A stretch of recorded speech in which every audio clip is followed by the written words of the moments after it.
Maria fled the Syrian dictatorship, a very complex, frightening, and violent situation that led her and her family eventually to arrive in 2015 in Grenoble.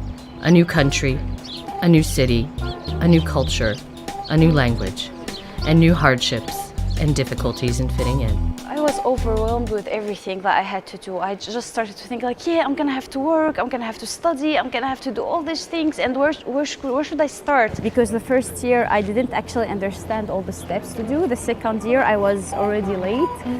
Maria, 22, is now doing a bachelor degree in international business at Grenoble Ecole de Management. GEM is a French school for business for society that offers tuition remission for academically qualified students with refugee status.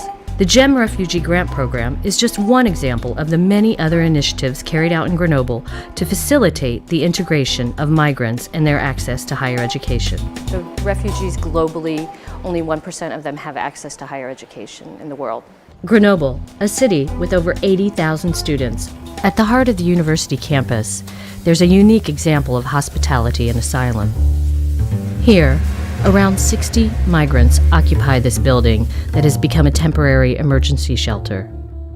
This is the only French university that facilitates this type of transitional housing. Through the sustained political support of the local authorities, the heads of the higher education community, and local associations, many different actions have been put into place to assist migrants and refugees. Since 2015, GEM, in collaboration with the local higher education community, along with student housing and social service organizations and local humanitarian associations, have been working together to respond to the challenges of migrants and refugees, particularly housing and access to education.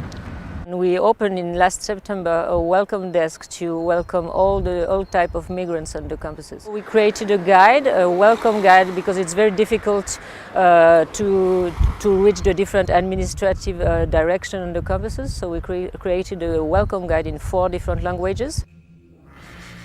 The QF, a century-old learning center within the university, specializes in French as foreign language. More than 3,500 foreign students attend each year, and over the past 100 years, the QF has welcomed several world leaders. Since 2016, the QF has been organizing specific accelerated French language programs for refugees and migrants. Here you'll find refugees from Angola, Afghanistan, Turkey, Iraq, or Syria. We have built this specific training session in 2 semesters in order to have the students reach the B2 level in French, as requested to enter the French university. Numerous activities and learning materials have also been developed for a free workshop on campus called Co-Training. It was created to help migrants, refugees, and asylum seekers develop their skills in digital literacy, English, mathematics, economics, and other subjects to enhance their social and cultural integration in France. The Refugee Work Group and local university consortium also collaborates with Scholars at Risk, an NGO that expands our support to scholars and faculty in exile. It takes a whole community to make positive, sustainable social impact. But there is still much to do to help migrants and refugees in Grenoble and throughout the world. According to UN agencies, only 1% of refugees have access to higher education. Shouldn't the other 99% have a chance too?